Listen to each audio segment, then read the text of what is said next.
Okay. Okay. Hello again to our ever-dwindling Alice Cooper review fan base out there. We're back for the 5th or 6th instalment, and this time we're talking Lace and Whiskey and From the Inside.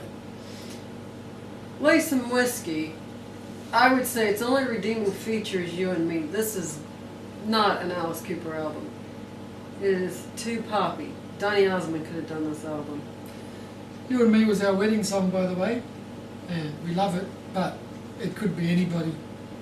Well, anybody did do it. Frank Sinatra, in fact. Frank Sinatra did it at the Hollywood Bowl. And I just finished reading Alice's book, Golf Monster, and it's a compliment that he regards very highly, that Frank Sinatra covered his song live at the Hollywood Bowl. But I think if I were Alice and Frank Sinatra did one of my songs, I would be thinking that perhaps I took the wrong fork in the road there a little bit. But it probably was quite a compliment because of who Frank Sinatra was. Well, one thing's for sure, after doing Lace and Whiskey, there was only one way he could go, and that was on the inside. To the inside, yes. It's Hot Tonight is my favourite song on Lace and Whiskey. When we saw Alice Cooper last year in Melbourne in winter in an unheated venue, and it was freezing cold. We were huddled in the 5th row. We were huddled there because it was so cold. We actually touched people. I don't like touching people. We actually touched people next to us to try and get warm. Alice burst on stage with all the smoke and the curtains and stuff, and he starts singing It's Hot Tonight. We're all freezing. We're freezing our asses off. My first thought was, not from down here it ain't, dude. But anyway, It's Hot Tonight is a good song. But the rest of the album is very, very forgettable. Could have been anyone, as you say. Donny Osmond, David Cassidy, could have been anybody from that era. So let's get on to the better album. Let's get on to the better album, From the Inside. Yeah, this is a great album. And it's the last album for the 70s that Alice does. Yes. And thinking back to the 70s, I still cannot figure out who Wish I Was Born in Beverly Hills would have been about. He makes no bones about now he uses it to have a bit of fun at Paris Hilton's expense. But who can't have fun at Paris Hilton's expense? It's not hard to have fun at Paris Hilton's expense, but it would be interesting to know who it was actually written about originally. Yeah. And mate, I often wondered if I ever got to speak to Alice, what my first question would be. And maybe that would be in the 5 that would be in consideration. Who was it? And I know you have a question for him too. Oh, yeah. Did that guy get out and never say Veronica? You know, and The dog? for Veronica's sake? Yeah. I mean, you hear that song and it just makes you want to run to the pound and save this dog Yeah. for that guy. Before they gas it. Yeah. Yeah. And I just always wondered, did he ever get out and save that dog?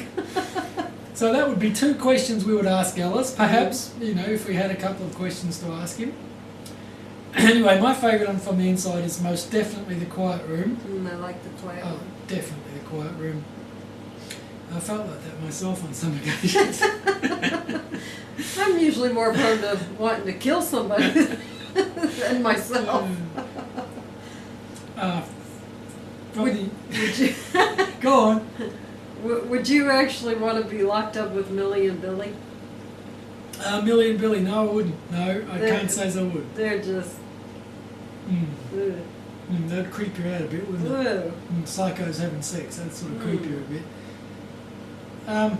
From the Inside, the opening song of the album, I always loved it because it's out there, it's boppy, it's upbeat, but the lyrics are very down. The lyrics are very depressing. If you read the lyrics without listening to the music, it could be a folk song. It could be one of those, "Oh, it's me, I'm gonna die" folk songs.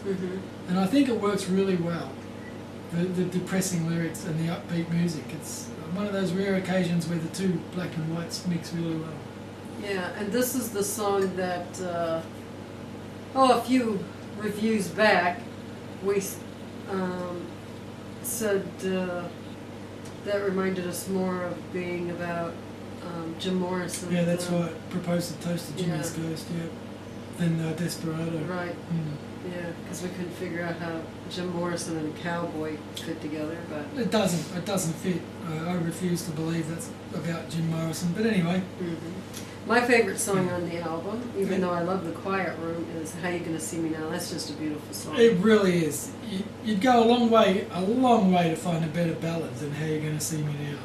I love that song. Especially when you consider how it was written. It came about, it was a letter, based on a letter that Ellis wrote to his wife Cheryl when he was in the nut house detoxing. I shouldn't say detoxing, it sounds like a drug addiction. He was drying out, he was an alcoholic, and he was drying out, and it occurred to him that his missus had never met him sober. So it's a very nice song, very nice. And of course, next week we'll get into the 80s. We'll get into the 80s. That's where Alice, the legend, the mighty, the top of the ladder, the leader, the god, becomes a clone. Yeah. In the very early 80s, he becomes a clone, which is pitiful to watch. But you know, we're going to pick some treasures and some nightmares out of that. I should mention really quickly, nobody's won our competition to find the 3 Alice Cooper albums that are not on our iPod. And that is at welcometournightmare.com. That's nobody's got them yet, so the first person to get those 3 and answer on our website, welcometournightmare.com, will win it. We'll pay the postage and everything, as we were always going to. There's also a tosser alert on there on Welcome to Our Nightmare. We found some idiot who reviewed Lace and Whiskey who actually claims that it's better than Welcome to Our Nightmare and goes to hell. So, for lack of knowing where he lives to lynch him, we put him in the tosser alert file. Yeah. So if you'd like to go and have a look at that, it's welcometournightmare.com. The link is over there under the description of the video. Okay? Thank you for watching, and we'll see you all next week. Bye. Bye.